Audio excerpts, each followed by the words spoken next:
Welcome to the Tipping Point Show. I'm Jimmy Evans. I'm so glad that you've joined me today. Listen, I've got a fascinating interview coming up here in just a minute with Rabbi Hanan Kupiecki. He is a Jewish rabbi born in Jerusalem. He works with a ministry there, B'nai Israel.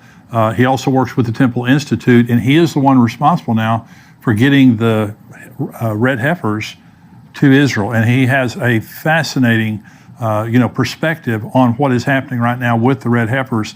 And that interview is coming up here in just a minute. Let me just say, we're going to Israel, and I want you to go with us. This is going to be late November, December of 2023. Pastor Ed Young and I, we're going to go on this wonderful journey through the Promised Land, Sea of Galilee, Nazareth, Jerusalem, and so much more. And we've carefully designed this trip to really be an encounter with God. Well, you're encounter the Holy Land, but also have a closer walk with God. If you've never been to Israel, or if you've been to Israel, we want you to join us. The link is there on the screen of how you can go on inspirationcruises.com/Evans, or you can click the link there on endtimes.com. We would love to have you join us. You can get more information there on the website. You can also sign up. We want you to, we already have a lot of people signing up. So that's inspirationcruises.com/Evans. And we want you to go with us to Israel. Let me also say, we're coming up on the end of the year here, Christmas time. If you're looking for gift ideas, give someone a subscription to endtimes.com. And you can see it there on the website where you can give a gift subscription for a month or for a year. I know you have people around you that would really be a blessing to them. Also, Where Are the Missing People? This book that we have, Leaving Behind, for people who are not raptured. And this is a great gift idea, the Tipping Point book. You can go on exomarriage.com and find those, or amazon.com. But if you're buying multiples now of this book, go to missingpeoplebook.com and you'll get the best discounts. We have great discounts for multiple copies of this. So that's a great gift idea. Well, I'm very honored today to have Rabbi Hanan Kupiecki joining me. He was born in Jerusalem. He studied at Hebrew University, and he has founded organizations to help Jews to migrate back to Israel. And he is the team leader for the Red Heifer Project for B'nai Israel. They work alongside the Temple Institute, and he's married with 3 children, and they live in Ephrat in the hills right outside of Jerusalem in Judah there. Rabbi, it's good to have you with us. Good to be here. Thank you very much. So you are a rabbi in Jerusalem working with the Temple Institute. Now, this is a big deal. You know, we come from the perspective of Bible prophecy, where we're looking for a rebuilt temple. We're looking for, and it's very exciting to see what's happened in the last 20 years, especially the last 10 years on the Temple Mount.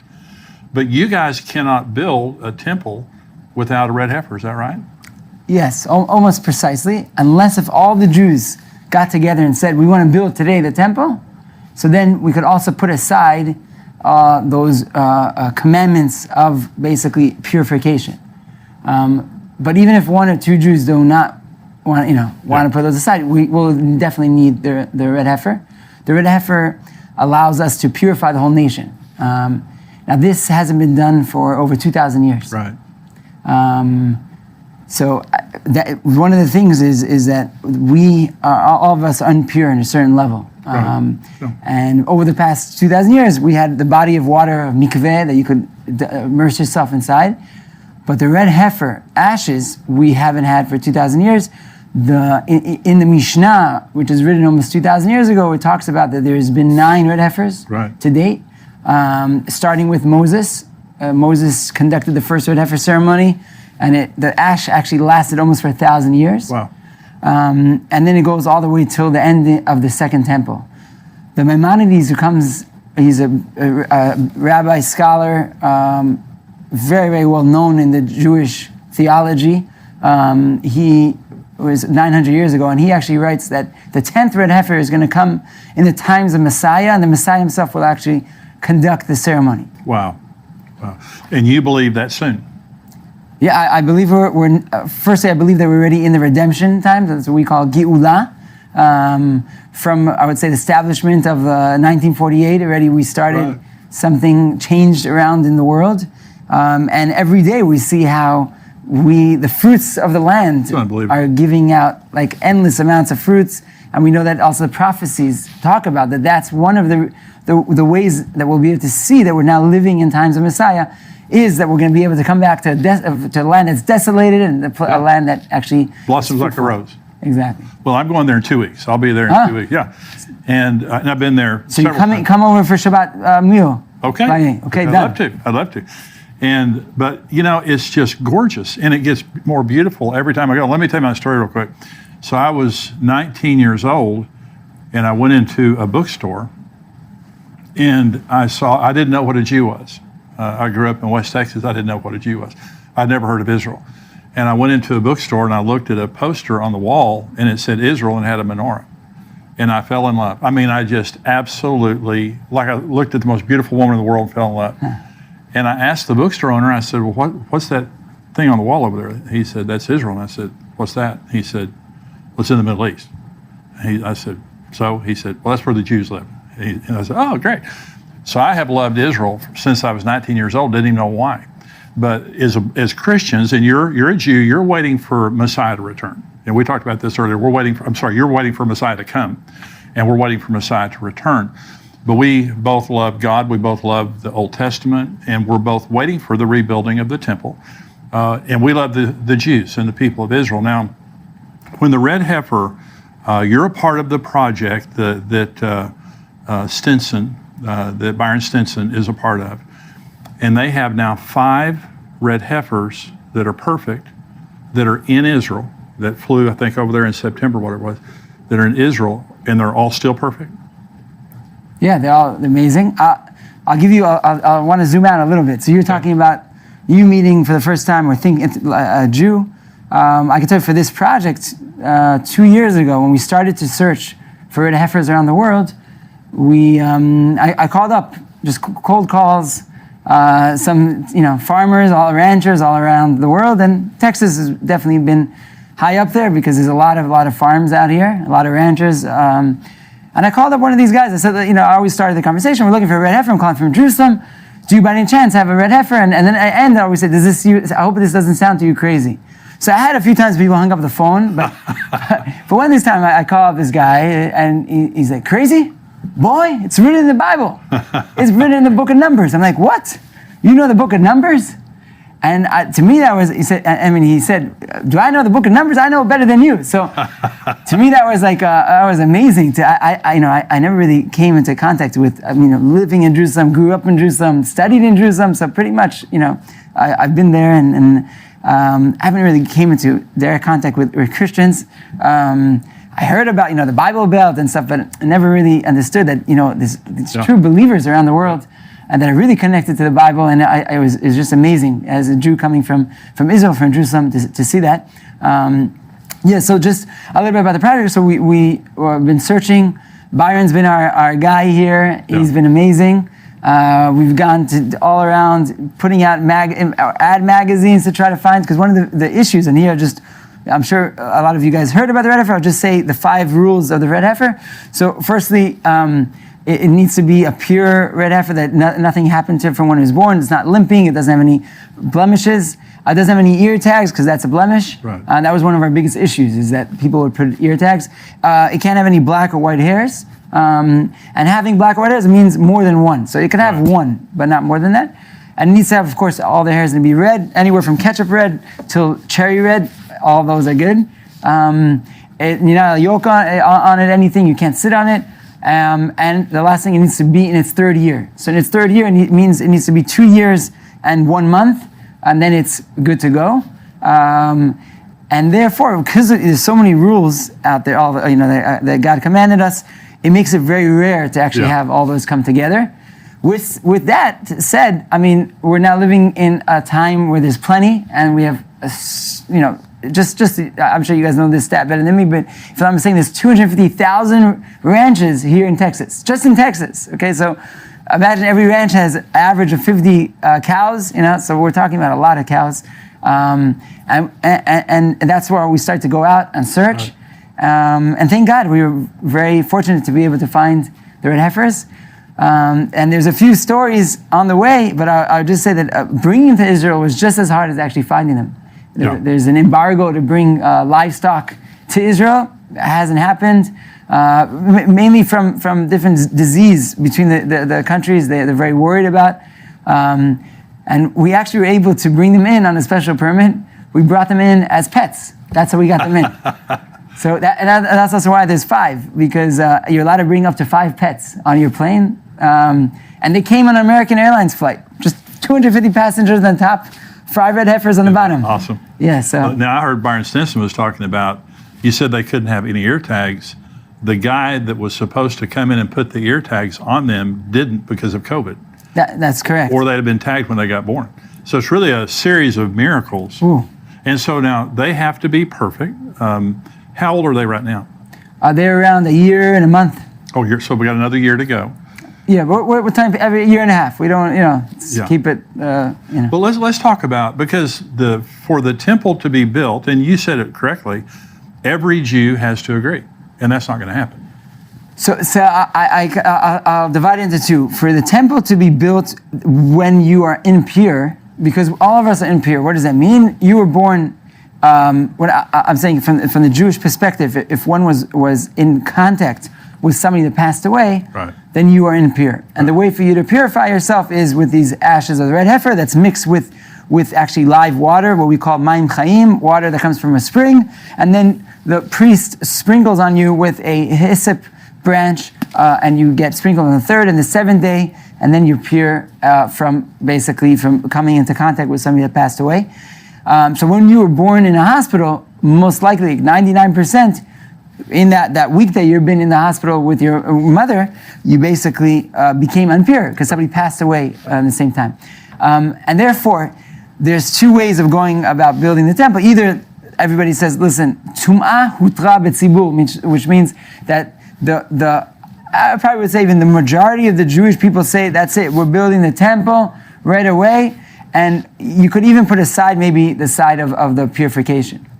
But there's another way, and it's even better than doing that, because hutra, which means we allow you if needed. But way better is, and also you don't maybe need the whole nation, you could also have many people coming together, is if you would have the red heifer ashes.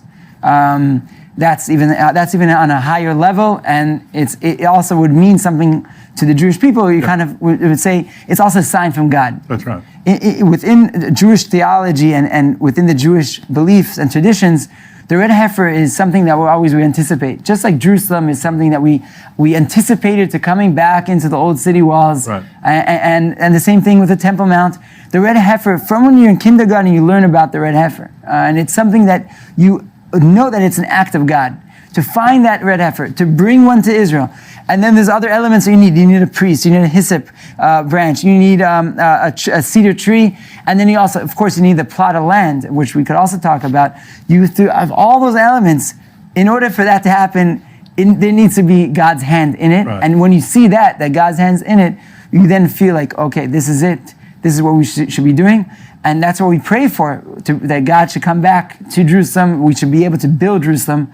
And be able to come back to where my house of prayer will be the house for all the nations. That's right. So you have the land. You have the plot of land. Yes. Yeah, so it's been a few years that this plot of land has been purchased, and only during COVID, it actually all the permits and everything was finalized. And my partner Tzachi Mamo, he came to one day. We were dealing with other projects, and he said, "Listen, I have this plot of land. What do you think we should do with it?" He said, "I had this maybe the vision, maybe to do like a restaurant or something that some visitors could come and you could see today how Jerusalem looks, and then maybe a screen that switches and you could see how the temple would look." So I asked him, why not? Why do we need to have a screen? Why can't we just build the temple? You don't have to have a screen that says. And then also, I was talking to my brother. He said, "What about the red heifer? That's exactly where the red heifer ceremony is supposed to happen." Wow. And then Wow. Many more things happened, and then we're like, okay, we need to look. We then contacted the Temple Institute, and then my problem I always thought was the priest, and the red heifer, of course, and the site. The other 2, we have the hyssop, tolachani, which is a type of worm. You have the priest. Right, so the priest is I always thought was an issue, because you need to have a priest. We know kohanim. Right. But the problem is you need a kohen or a priest. Kohen is the Hebrew way of saying it. that is actually pure, that he wasn't born in a hospital. He never came into contact with somebody that passed away. It talks about in the Mishnah, it talks about that they would raise them on stones in Jerusalem in order for them to not come into contact with anybody that passed away. So one of the times I went up to the Temple Mount, I saw Rabbi Ariel, who is the founder of the Temple. And I was talking to him, and I asked him, isn't the biggest issue of the red heifer the fact that we don't have a priest? He's like, what are you talking about? We have 6 priests that are ready to go. Oh, gosh. They have been from they were born till today. We have priests that are 13, 14, and 17, and even one that's 19, and they even know the rules of everything that needs to be done. That's not the issue. He said the issue is the place and the cow. Wow. So he said, the place? I said, we have this place. He's like, what? You have a place, a Mount of Olives? He called up his son, Rav Azariah, who's been working on the red heifer from a halachic perspective, from the Jewish customs and traditions, who's been studying it non-stop. He heard immediately, we met with him on the site. He's like, wow, this is a miracle. So now all we were left with the red heifer. And that's where we said, okay, so let's start we could find one. We started to search around the world. At the end, eventually we came to Texas. I mean, a side note, we always said that the red heifer is not exactly a sacrifice, it's a ceremony. Right. Also, there's only been 9, and the 10th, it's completely a ceremony. It doesn't even happen on the Temple Mount. It happens on Mount of Olives. Right. So in Hebrew, when we say a ceremony is called a tekes, that sounds to me like Texas, That's right. Maybe I love that's it. part of they come from Texas. So that was another element. So can you build, and I know the Temple Institute's very familiar with all this, can the temple be built with the Dome of the Rock on the Temple Mount? So again, I don't want to get too much into the elements. I mean, one of the if I would draw out the Temple Mount, you have the Dome of the Rock, right, and then you have Al-Aqsa Mosque. Right. A lot of people mistake, and they don't understand there's 2 structures up there. Right. And you'll see even in the news articles, they're going up to the Al-Aqsa Mosque. Al-Aqsa Mosque, El Katse, is on the edge. Okay, it's on the side of the Temple Mount, and actually it's facing towards Mecca. That's right. the prayer direction. So what's up on the Temple Mount, you have the Al-Aqsa Mosque, and you have the Dome of the Rock. The Dome of the Rock is a building that has 8 basically walls, or that's how it's structured. And the Jewish belief is that that's exactly where under it is the dome or the rock that the whole world was created from, the rock that the temple stood. And I think that a lot of the answers I would say is probably we would have to see. We would have to see what would happen. Right. There's a lot of things that have to happen. And I think that the red heifer is the key to the redemption. It's the key to opening all this up. And maybe I'll take it totally, guys, off Christianity, take you off Judaism. I'll take you to the Quran in the Islam. One of the longest chapter in the Quran is called Surat al-Baqarah. It's the chapter of the heifer. Really? Yeah. And in that chapter, it happens to be the 2nd chapter of the Quran, chapter number 2. In verses 61, 66, depending exactly which Quran you take, but pretty much over there, you'll be able to read the laws of the red heifer.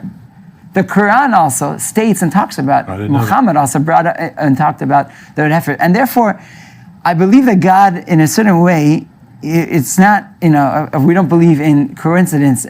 There's for a reason that we have this ceremony or something that maybe could connect all the religions. Something maybe could unify. You could unify. And you know what? I'll even bring you the day that they arrived. Now, I'm going to remember everybody the day of their ride. I'm going to come back to that in 1 second. I just wanted to open up a little bit, one more theology point from a Jewish perspective, and then we'll get back to the day of they arrived. Okay. And I'll bring you back to the Abraham Accord. So don't get lost in everything I'm saying now. So the year, 2 years ago, in the Jewish calendar is 5,781. Now, it stands for, in the Hebrew letters, is Tafshin Pei Aleph. Now, if you would take the acronym of those letters, it would then say the year of the red heifer. Now, Rav Azariah from the Temple Institute said this years ago. He said this in 2018. And when the year came, he's like, I guess it didn't work out. But truthfully, we found these red heifers, and they were in the mother's womb at that year. Wow. And the following year we found them, and then we're like, okay, we need what's the next acronym of the next year? and it's Tafshin Pei Bet, Teheshnat Parah B'Yisrael, the year of the red heifers in Israel. So that whole year we were working nonstop for months on top of months upon months to try to bring them to Israel. And there was endless. I could give you a scenario where we tried to bring them right before Passover, and they're supposed to come on a flight through Belgium, but it got canceled. Why? Because Israel had a great demand for salmon, and instead they brought a plane from Oslo instead of our plane with the red heifers. So they canceled our plane, and then once they canceled it, then Israel already didn't want us to bring them through Belgium. We tried bringing them through London, and bringing them up to drive them to Chicago, and we tried Al Delta United. You name it. We tried so many different things. At the end, we're like, we didn't give up. We're like, come on, this is super hard. It's so much red tape, and the more red tape that we cut, there was more that came. Eventually, they arrived. When did they arrive? They arrived 12 days before the end of that year. So they did. They came to Israel, the year of the red heifers in Israel. And what was that day? That day was 12 days before the end of the Jewish calendar, but it happened to be a day called the 15th of September. Now, what happened prior to that 2 years? To that 15th of September was the Abraham Accords. That's when it was signed. Wow. Now, was that not another sign saying, okay, maybe this is the Abrahamic ceremony that should bring all the nations back together? That would be wonderful. You know, like we agree on so much. Even coming here, we were talking a little bit before the show. We agree on so much. That's right. Why have we been for centuries so dedicated on those 5% that we disagree instead of thinking about the 95% that we agree? That's right. And instead we could work together hand in hand and see prophecies fulfilling in front of our own eyes. That's exactly right. And that's our prayer. So what do you see happening, Rabbi, that you would say Messiah is coming, besides the red heifer? Anything else that you guys are watching? I mean, the fact that I live in Jerusalem, that I'm raising a family in Jerusalem, the fact that we have a Jewish state, the fact that we talk Hebrew, the fact that the language of the prophets, the fact that I could go on probably for another hour and a half, continue going on and why this is the time. I think that when you're in Israel, as you said yourself, when you come to Israel, it all just makes sense. It says that Avira de'eris Yisrael machkim, the air of Israel makes you in a certain way wiser. Yeah. And it's not just to a Jew. Anybody that comes to Israel, it kind of opens up your perspective. You start to see things in a different way. Yeah. And you just feel it.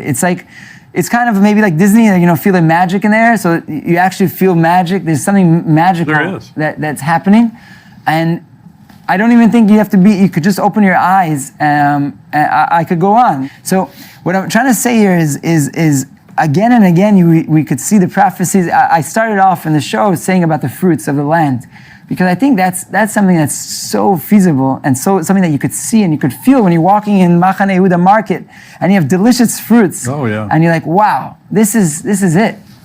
I was there about 4 years ago, but before then it was just gorgeous. I mean, it's just beautiful. It's so productive. The city of Jerusalem is getting more beautiful, I believe. And I can't wait to go back in a couple of weeks. I'll see you over there. But anything else? Now, Bonai Israel is the ministry that you're a part of. Is that right? Yeah. And you guys, you need money, right? You need some help.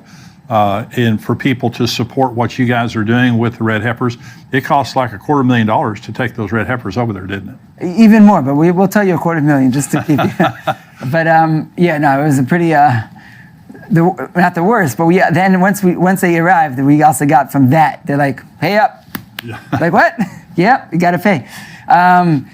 So basically what we're trying to do now is the red heifers are in Israel. They're next to Beit Shan. And this is new news, breaking news.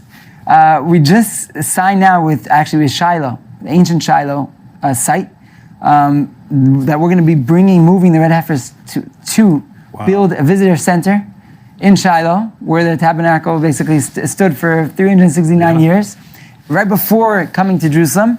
So maybe that's also, like a little bit in the back of our minds. So we're going to be building a research center, a visitor center, where we'll be able to grow the red heifers there, but also for future generations. We want to have the red heifer, like a red heifer center. Everybody could learn about purification, could learn about the history, and they could connect to everything. So we're now fundraising for that. We're fundraising $3 million to try to build that center. We believe it's very, very important, and kind of what you were also asking before. We want to educate the world of what's happening, because it's not going back to the Temple Mount and to the third temple. The temple is not just the Jewish temple. Right. The temple is for all nations, and we need all nations to come together. Right. We want the real peace. We don't want to just say it, it sounds good. It's the true meaning. And in order to do that, we need to really educate everybody about what's happening. And like shows like this are wonderful. They really talk about the real events that are happening and talk about, the tipping points of things that are occurring in front of our eyes. So that's one of the elements that we're going to put the website up on our screen right now in boneisrael.com, and you can see how to spell it there. But there is a place, I went on the website this morning, and there's a place on there where they can give. It tells you more about the ministry. But Rabbi, thank you for joining me today. Thank you. Very great conversation. We pray blessings, God blessings on your ministry and all that you guys are doing, and we'll hope one of the 5 is the one. Amen. And very soon we'll have a red heifer, and you guys can get started on your temple. God bless you. Thank you. You bet. Our temple. Our temple. That's right. That's right. God bless you guys.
We're going to go now to the subscriber-only portion of the program and have a lot more program coming up. If you're not a subscriber to endtimes.com, go to endtimes.com right now, $7 a month, $77 a year.